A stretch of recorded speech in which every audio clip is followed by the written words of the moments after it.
नमस्कार दोस्तों, मैं रिपित सिंह स्वागत करता हूं आपका वेदा दर्शनम की इस वीडियो में। इस वीडियो में हम राजस्थान की प्राचीन सभ्यताओं से संबंधित पार्ट 7 करेंगे। इससे पहले हम राजस्थान की सभ्यताओं से संबंधित 300 प्रश्न कर चुके हैं। चलिए आज प्रश्न नंबर 301 से शुरू करते हैं।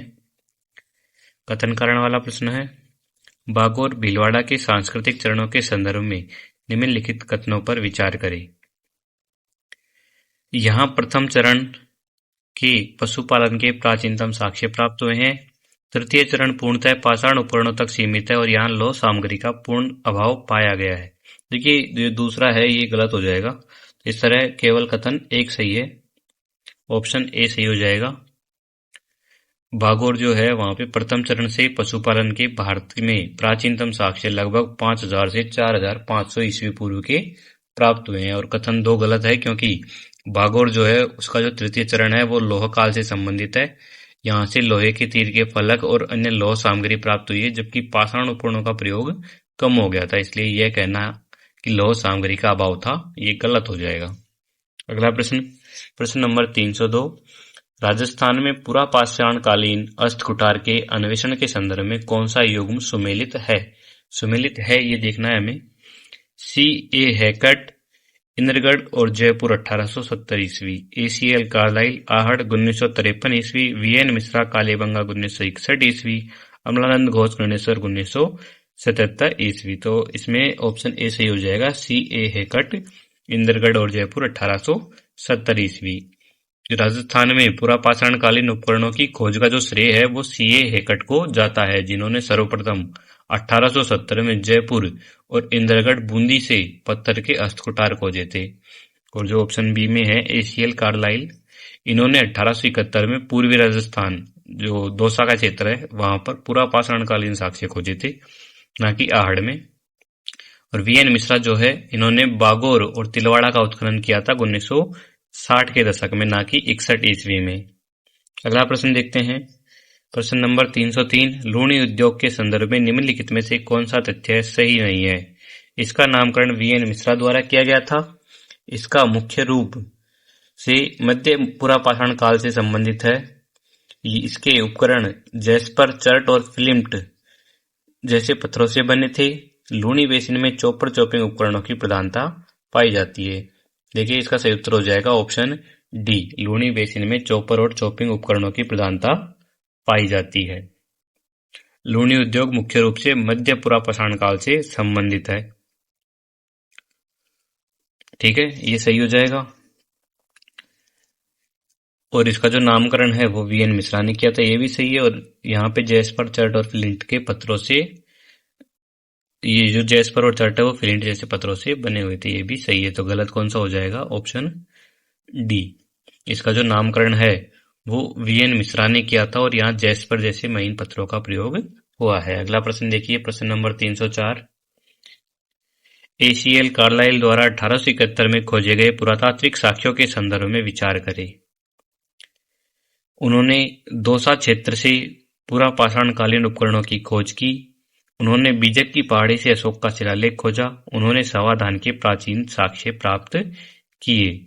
देखिए ऑप्शन जो फर्स्ट है पहला कथन वो सही है। उन्होंने बीजक की पहाड़ी से अशोक का शिलालेख खोजा, ये गलत हो जाएगा क्योंकि जो बीजक की पहाड़ी है वहां से अशोक का शिलालेख कैप्टन बर्ट ने 1837 में खोजा था, कार्लाइल ने नहीं।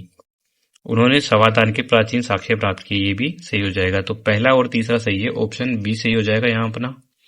अगला प्रश्न नंबर 305, डिडवाना नागौर के सिंगी तालाब स्थल से उत्खनन से किस काल के अवशेष प्राप्त हुए हैं? निम्न पुरापाषाण काल, मध्य पाषाण काल, नवपाषाण काल या ताम्रपाषाण काल? तो इसका सही उत्तर हो जाएगा ऑप्शन ए, निम्न पुरापाषाण काल। डिडवाना का जो सिंगी तालाब स्थल है वो राजस्थान में एस्लुलियन संस्कृति का एक प्रमुख केंद्र है जो निम्न पुरापाषाण काल का प्रतिनिधित्व करता है। यहाँ भारी हाथ कुल्हाड़ियां और क्लीवर मिले हैं। अगला प्रश्न देखिए, प्रश्न नंबर 306, माइक्रोलिथ्स लघु पाषाण उपकरण की बनावट के आधार पर भागोर से प्राप्त उपकरणों में कौन सा आकार सर्वाधिक पाया गया है? समलंब, अर्धचंद्राकार, त्रिकोण या उपयुक्त सभी? तो इसका सही उत्तर हो जाएगा उपयुक्त सभी। जो बागोर मध्य पाषाण काल का एक समृद्ध स्थल था, यहाँ से हमको लघु पाषाण उपकरण जिनको माइक्रोलिथ्स कहते हैं, समलंब जिनको ट्रेपेज कहते हैं, अर्धचंद्राकार जिन्हें ल्यूनेट्स कहते हैं, और त्रिकोण ट्राइंगल्स जैसे विविध ज्यामितीय आकार मिले हैं। तो इसमें उपयुक्त सभी सही हो जाएगा। अगला प्रश्न नंबर 307, राजस्थान में शैल चित्रकला के प्रमाण किन नदियों की घाटियों में अधिक मिले हैं? चंबल और उसकी सहायक नदियां, लूणी और जवाई, माही और जाखम, घग्गर और कांतली। तो इसका सही उत्तर हो जाएगा ऑप्शन ए, चंबल और उसकी सहायक नदियां। जो चंबल घाटी है वहां पे राजस्थान की जो शैल चित्र है उनका सबसे अधिक प्रमाण मिला है। उसकी जो सहायक नदियां उनमें जैसे आलनिया और बामनी की घाटियों में मिले हैं। कोटा जो था उसके पास में आलनिया का दर्रा इसका प्रमुख उदाहरण है। अगला प्रश्न देखिए, प्रश्न नंबर 308, निम्नलिखित कथनों का परीक्षण करे। तिलवाड़ा बाड़मेर लूणी नदी के किनारे स्थित एक मध्य पाषाणकालीन स्थल है। सही है। यहाँ से प्राप्त पशु अवशेषों में भेड़ बकरी और बैल के साक्ष्य मिले, ये भी सही है। तो कथन 1 और 2 दोनों सही हो जाएंगे, ऑप्शन सी। अगला प्रश्न नंबर 309, वीएन मिश्रा ने the stone age culture of Rajputana में किस क्षेत्र को पाषाण काल का सबसे समृद्ध क्षेत्र बताया है? उत्तर पश्चिमी राजस्थान, बनास और उसकी सहायक नदियों का क्षेत्र, हाड़ौती का पठार या शेखावटी क्षेत्र। तो इसका सही उत्तर हो जाएगा बनास और उसकी सहायक नदियों का क्षेत्र, जिसको मेवाड़ मैदान भी कहते हैं। देखिए, मेवाड़ मैदान के बारे में कहा जाता है कि जो डॉक्टर वीएन मिश्रा थे उन्होंने अपने शोध में बताया कि बेड़च और गंभीरी नदियों का ये जो क्षेत्र था वो पाषाणकालीन मानव के रहने के लिए सबसे अनुकूल और समृद्ध था। अगला प्रश्न नंबर 310, बूढ़ा पुष्कर अजमेर को किस श्रेणी का पुरातात्विक स्थल माना जाता है? पुरा पाषाणकालीन कार्यशाला, ताम्र गलाने का केंद्र, मौर्यकालीन प्रशासनिक केंद्र या सिंधु घाटी सभ्यता का पतन। तो इसका सही उत्तर हो जाएगा ऑप्शन ए, पुरा पाषाणकालीन कार्यशाला। बूढ़ा पुष्कर जो क्षेत्र है यहाँ पे बड़ी संख्या में हमको पाषाण उपकरण और उनको बनाने के दौरान निकलने वाले जो पत्थर के टुकड़े हैं वो मिले। इससे ये सिद्ध होता है कि पाषाण काल का ये एक प्रमुख निर्माण का केंद्र या कार्यशाला थी। अगला प्रश्न देखिए, प्रश्न नंबर 311, निम्न पुरा पाषाण काल के एसुलियन उपकरणों के विस्तार के संदर्भ में कौन सा स्थल सुमेलित नहीं है? मंडफिया भीलवाड़ा, नवघाट उदयपुर, हमीरगढ़ भीलवाड़ा, कालीबंगा हनुमानगढ़। देखिए इसका सही उत्तर हो जाएगा कालीबंगा हनुमानगढ़। ये सुमेलित नहीं है, बाकी सब सुमेलित है। ये जो कालीबंगा है वो आद्य ऐतिहासिक सिंधु घाटी स्थल है। यहाँ से निम्न पुरा पाषाण काल के एसुलियन उपकरण नहीं मिले हैं। और मंडफिया, नवघाट और अमीरगढ़ जो क्षेत्र है वो मेवाड़ क्षेत्र के प्रमुख पाषाणकालीन स्थल है। यहाँ पे ध्यान रखना है, ये जो मंडफिया है वो मंडफिया सभ्यता की बात हुई है, ना कि सामरिया सेट वाले मंडफिया की। अगला प्रश्न देखिए, प्रश्न नंबर 312, राजस्थान में नवपाषाण काल के संदर्भ में विद्वानों का क्या मत है? स्पष्ट साक्ष्य प्रचुर मात्रा में उपलब्ध है। तांबे व प्रस्तर के साथ प्रयोग के कारण स्थिति अस्पष्ट है। आहड़ को शुद्ध नवपाषाण कालीन स्थल माना जाता है। कालीबंगा का प्रथम स्तर नवपाषाण काल का है। तो इसका सही उत्तर हो जाएगा ऑप्शन बी, तांबे व प्रस्तर के साथ प्रयोग के कारण स्थिति अस्पष्ट है। देखिए वर्तमान के जो आंकड़े हैं उनके अनुसार तो इसकी स्थिति अस्पष्ट है। राजस्थान में जो है शुद्ध नवपाषाण की स्थिति दुर्लभ है, क्योंकि यहाँ पर जो मध्य पाषाण काल था उसके तुरंत बाद ही या समानांतर ही तांबे का प्रयोग शुरू हो गया था, जिससे यहाँ की जो संस्कृतियां हैं वो मुख्य रूप से ताम्र पाषाणिक संस्कृति की श्रेणी में आ जाती है। अगला प्रश्न देखिए, प्रश्न नंबर 313, होलोसिन काल के प्रारंभिक समय में संबंधित लघु पाषाण उपकरणों की खोज सर्वप्रथम किसने की? C.A. हेकट, A.C.L. Carlisle, Amalanand Ghosh या दयाराम साहनी। तो इसका सही उत्तर हो जाएगा A.C.L. कार्लाइल। इन्होंने 1867-68 में विंध्य क्षेत्र के बाद और राजस्थान में लघु पाषाण उपकरणों की खोज की थी, जो होलोसिन काल या मध्य पाषाण काल के प्रारंभिक मानव से संबंधित है। अगला प्रश्न देखिए, प्रश्न नंबर 314, भागोर सभ्यता के उत्खननकर्ता डॉक्टर वीएन मिश्रा के साथ अन्य कौन से विदेशी विद्वान सम्मिलित थे? L.S. Losnik Germany, doctor Hannah Wright Sweden, sir R.L. Stein या ब्रिटेन या अलेक्जेंडर कनिंगम। तो इसका सही उत्तर हो जाएगा L.S. Lesnik, Germany, option A. इन्होंने 1967 से 70 में बागोर के उत्खनन में पुणे विश्वविद्यालय के डॉक्टर वी.एन. मिश्रा के साथ में महत्वपूर्ण सहयोग दिया था। अगला प्रश्न, प्रश्न नंबर 315।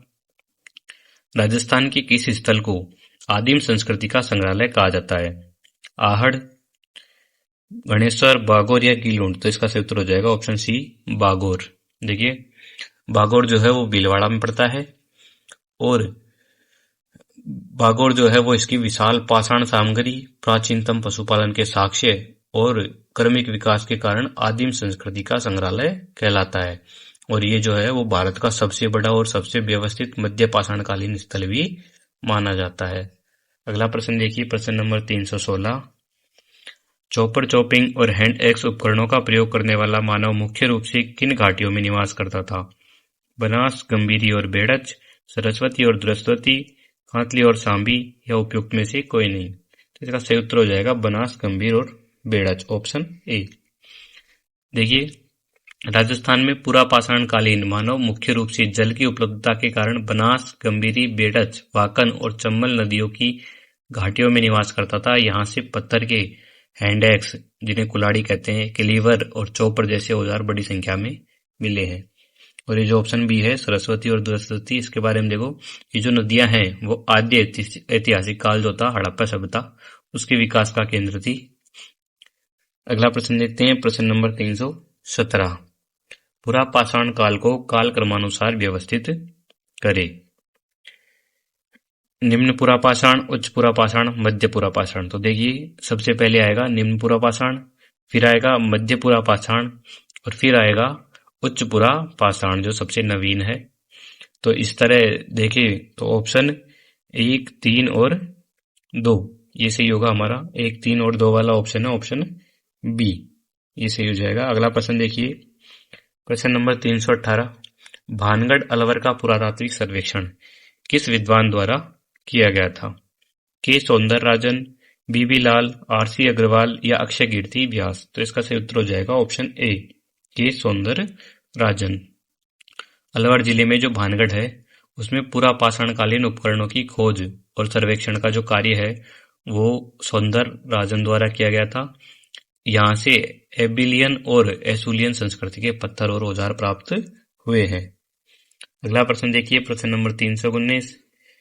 विंध्य रेतीली श्रेणियों से लघु पाषाण उपकरणों की खोज का श्रेय किसे जाता है? कार्लाइल, कनिंगम, हैकेट या सेंट कार? तो इसका सही उत्तर हो जाएगा option A, Carlyle. ACL Carlyle, इन्होंने 1867 से 68 में विंध्य पर्वतमाला की जो रेतीली श्रेणियां हैं उनमें सर्वप्रथम लघु पाषाण उपकरण खोजे थे। इसके बाद में उन्होंने राजस्थान के जो पूर्वी जिले हैं, दौसा वगैरह, उनमें भी सर्वेक्षण किया। अगला प्रश्न, प्रश्न नंबर 320। बागोर के प्रथम चरण 4480 ईस्वी पूर्व से 3285 ईस्वी पूर्व के निर्धारण का आधार क्या है? सिक्कों का अध्ययन, शिलालेख या रेडियो कार्बन विधि या विदेशी यात्रियों का विवरण? तो इसका सही उत्तर हो जाएगा option C, radio carbon C14 विधि।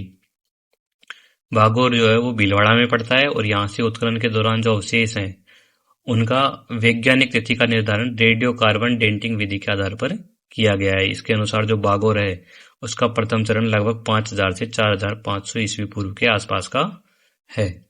अगला प्रश्न देखते हैं, प्रश्न नंबर 321। निम्न में से कौन सा स्थल हाड़ौती क्षेत्र के शैल चित्रों के लिए प्रसिद्ध है? आलनिया कोटा, दर्रा कोटा, कन्या देह 12 या उपयुक्त सभी? तो देखिए, सारे के सारे हाड़ौती में पड़ते हैं, तो ऑप्शन डी सही हो जाएगा, उपयुक्त सभी। कोटा, बूंदी और बारा क्षेत्र की जो नदी घाटी शैल चित्र हैं उनके लिए विख्यात है। यहाँ पर आलनिया कोटा, दर्रा कोटा और कन्यादेव 12 के जो गुफा चित्र है वो प्राचीन मानव की जो शिकार और सामाजिक जीवन है उसके बारे में जानकारी प्रदान करते हैं।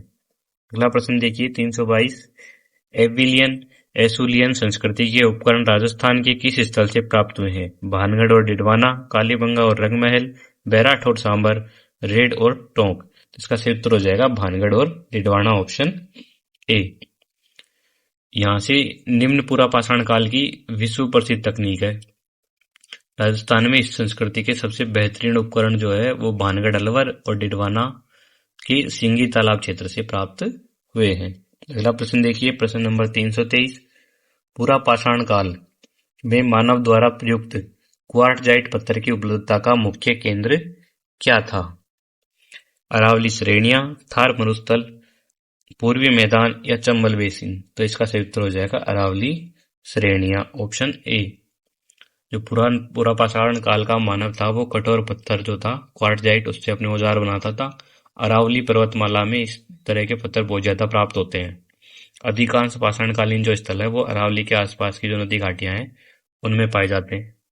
अगला प्रश्न देखिए, प्रश्न नंबर 324। होकड़ा अजमेर पुरातात्विक स्थल का संबंध किस काल से है? पूरा पाषाण काल, मध्य पाषाण काल, ताम्र पाषाण काल या लोह युग? तो इसका सही उत्तर हो जाएगा पूरा पाषाण काल, ऑप्शन ए। होकड़ा जो है वो अजमेर जिले के पास स्थित है। ये पूरा पाषाणकालीन स्थल है और यहाँ से पत्थर के बड़े औजार और उनको बनाने के साक्ष्य भी प्राप्त हुए हैं। अगला प्रश्न देखिए, प्रश्न नंबर 325। राजस्थान में पुरातात्विक सर्वेक्षण का कार्य सर्वप्रथम कब प्रारंभ हुआ?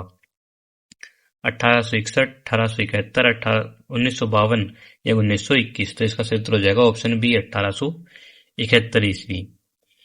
राजस्थान में सबसे पहले पुरातात्विक अन्वेषण का जो कार्य था वो 1871 में प्रारंभ हुआ था, जब जो एशियल कार्लाइल थे उन्होंने अरावली क्षेत्र के जो पूर्वी भाग है और जो विंध्य श्रेणी है उनका सर्वेक्षण शुरू कर दिया था।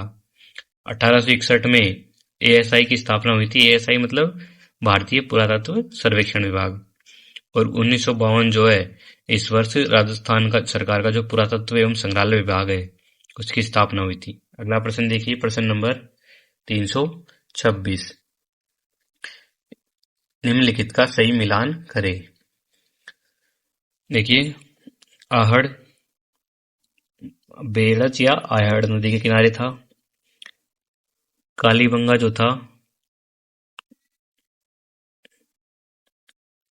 आहड़ बेड़च या आहड़ नदी किनारे था। कालीबंगा जो था वो हनुमानगढ़ की जो सरस्वती नदी है उसके किनारे पर था। और जो गणेश्वर है वो नीम का थाना कांतली नदी के उत्कंठ पर स्थित है और बागोर कोठारी नदी के। तो इस तरह option A B C D सही हो जाएगा। सबसे पहले बी आएगा, फिर ए आएगा, फिर सी आएगा और फिर डी आएगा। यहाँ ऑप्शन लिखना रह गए हैं, ठीक है, तो ऑप्शन ए सही कर लेते हैं इसमें। अगला प्रश्न, निम्नलिखित का सही मिलान करें। तो यहाँ पर हमको खोजकर्ता या उत्खनन करता है उसको सभ्यता से सही मिलान करना है। देखिए, सबसे पहले अमलानंद घोष, इन्होंने कालीबंगा की खोज की थी 1952 में। आरसी अग्रवाल, इन्होंने 1956 में आहड़ और 1977 में गणेश्वर की खोज की थी। तो आरसी अग्रवाल आहड़ से संबंधित हो जाएंगे। और वीएन मिश्रा जो है इन्होंने बालाथल और बागोर का उत्खनन किया था। बीबी लाल जो थे वो गणेश्वर से संबंधित है, ये आरसी अग्रवाल के साथ थे।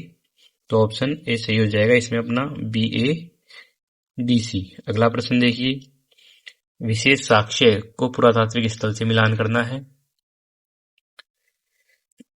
ऑप्शन देखिए, जो ते हुए खेत के जो साक्ष्य हैं वो हमको कालीबंगा से मिले हैं, ठीक है। बिना हत्थे के जो जलपात्र है वो आहड़ से प्राप्त हुए हैं। तांबे की मछली पकड़ने का जो कांटा है वो हमको मिला है गणेश्वर से। और जो 11 कमरों का विशाल भवन है वो बालाथल से मिला है। इस तरह बी ए सी डी ऑप्शन सही हो जाएगा। अगला प्रश्न देखिए, प्रश्न नंबर 329। सभ्यता का उपनाम उसको स्थल से मिलाना है। धूलकोट है वो आहड़ का स्थानीय नाम है जिसका अर्थ होता है मिट्टी का टीला या रेत का टीला। ताम्रवर्ती नगरी जो है प्राचीन शिलालेखों में जो आहड़ है उसको ताम्रवती नगरी के नाम से जाना गया है। तो इसमें भी ए होगा सही। और ताम्रयुगीन सभ्यताओं की जो जननी है वो गणेश्वर को कहा जाता है, तो ऑप्शन सी। और जो दीनहीन बस्ती है वो कालीबंगा को कहा जाता है, ठीक है। तो या बी से मिला लो या डी से मिला लो। तो इस तरह से ए और सी डी, ऑप्शन ए सही हो जाएगा। अगला प्रश्न देखिए, प्रश्न नंबर 330। मृदभांड शैली को सभ्यता से मिलाना है। Black and red ware BRW ये जो है वो आहड़ की मुख्य विशेषता थी। गैरिक मृदभांड OCP ये गणेश्वर और जोधपुरा की विशेषता थी। सोथी मृदभांड जो है वो कालीबंगा के प्रथम स्तर से संबंधित है। और चित्रित धूसर मृदभांड PGW ये नौह भरतपुर और बैराट से संबंधित है। तो ऑप्शन ABCD सही हो जाएगा। प्रश्न नंबर 331, उत्खनन का समय और सभ्यता का सही मिलान करें। देखिए 1952 में जो खोज है वो की थी कालीबंगा की अमलानंद घोष ने। 1953 में आहड़ की खोज की थी अक्षय कीर्ति व्यास ने। 1977-78 में गणेश्वर जो था उसका उत्खनन प्रारंभ कर दिया गया था RC अग्रवाल के द्वारा। और 1993 ईस्वी में VN मिश्र ने बालाथल की खोज की थी। तो इस तरह से ABCD में भी ऑप्शन A सही हो जाएगा।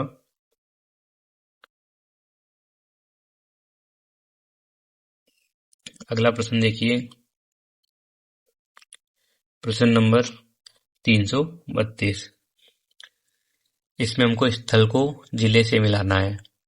देखिए जो ओजियाना है वो भीलवाड़ा में पड़ता है, पचमाता राजसमंद में पड़ता है जो आहड़ संस्कृति का हिस्सा है, और जो कुराड़ा है वो नागौर में पड़ता है, इसको औजारों की नगरी भी कहते हैं, और जो सुनारी है वो नीम का थाना में पड़ता है। ठीक है, देखिए अगला प्रश्न, प्रश्न नंबर 333। विशिष्ट अवशेष को स्थल से मिलाना है। जो 7 अग्नि वेदिकाएं हैं वो कालीबंगा से प्राप्त हुई है, जो दुर्ग का भाग था उससे। बनासियन बुल जो है वो आहड़ से प्राप्त हुई है, हमको टेराकोटा वृषभ भी कहते हैं जिनको। पत्थर के जो बांध हैं उनके जो साक्ष्य हैं वो हमको गणेश्वर से मिले हैं। पत्थर के बांध क्यों बनाए जाते थे? नदी की बाढ़ को रोकने के लिए। और जो स्वास्तिक का चिन्ह है वो हमको कालीबंगा से मिला है। इससे हमको ये पता चलता है कि वास्तु दोष या फिर सूर्य पूजा वहां पर की जाती थी। तो इस तरह ऑप्शन ABCD सही हो जाएगा। अगला प्रश्न देखिए, प्रश्न नंबर 334। समाधान पद्धति को सभ्यता से मिलाना है। देखिए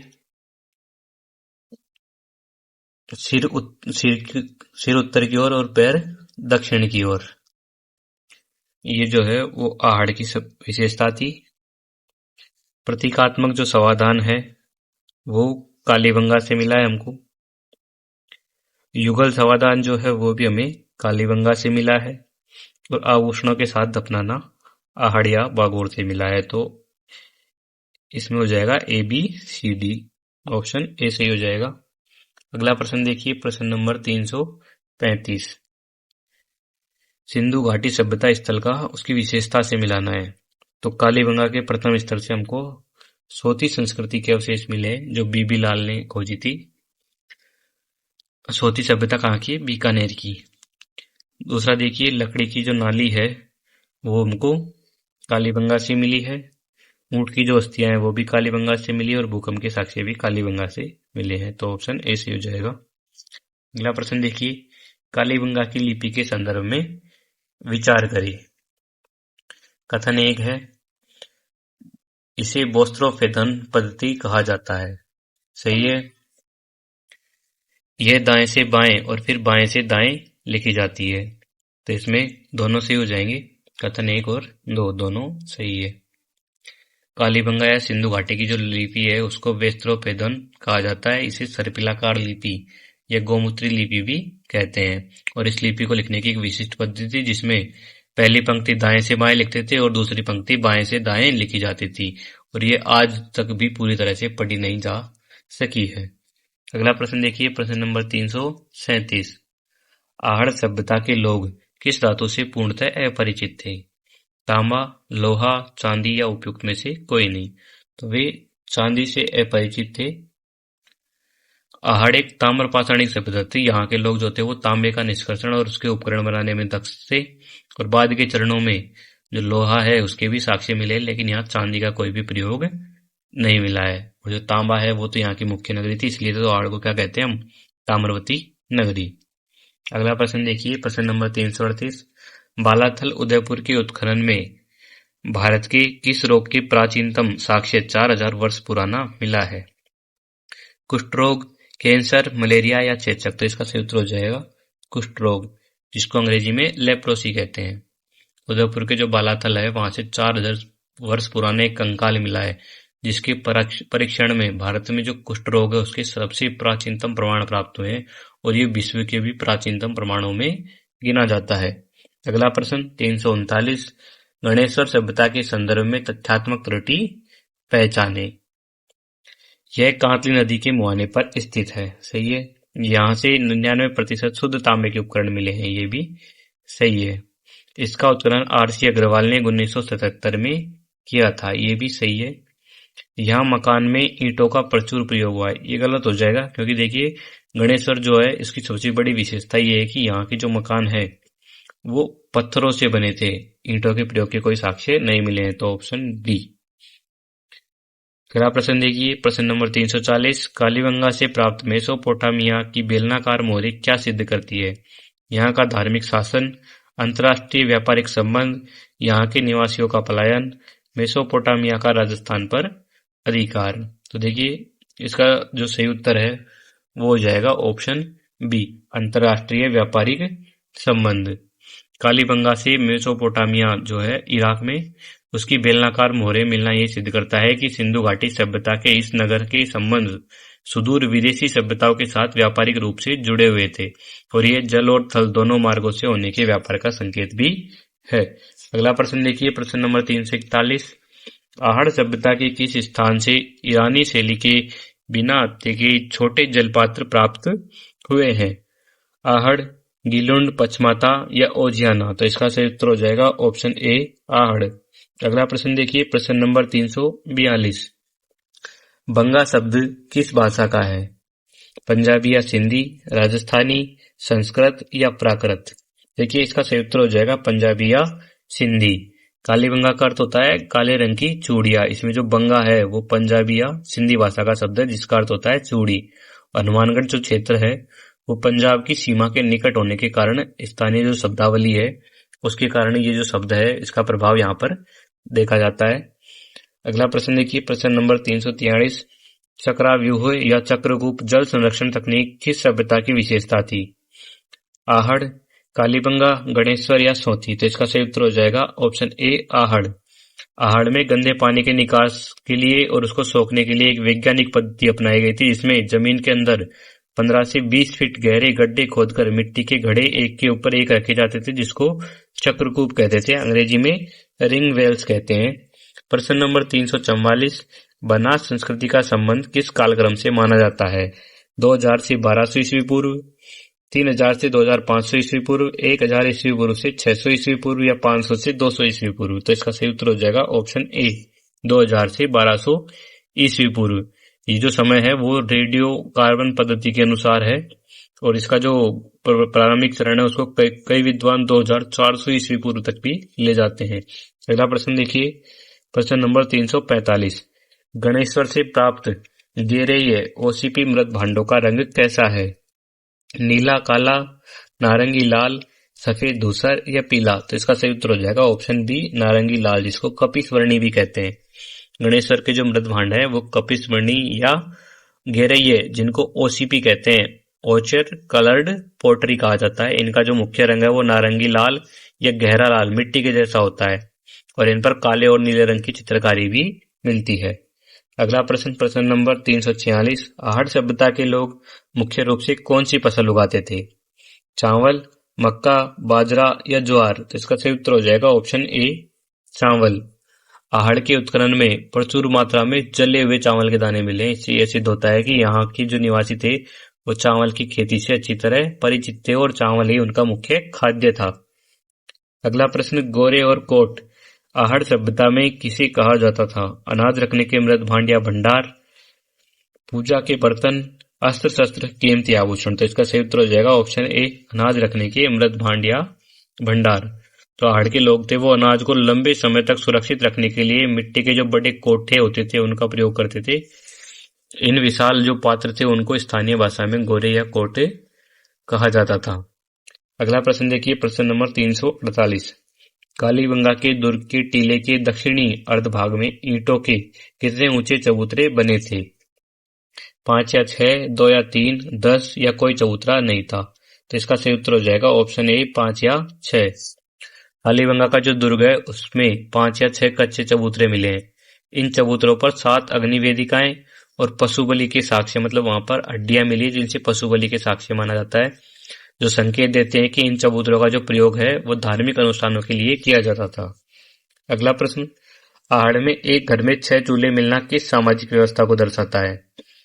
बहुपत्नी प्रथा, संयुक्त परिवार प्रणाली, अलग अलग रसोई या धार्मिक कर्मकांड? इसका सही उत्तर हो जाएगा संयुक्त परिवार प्रणाली।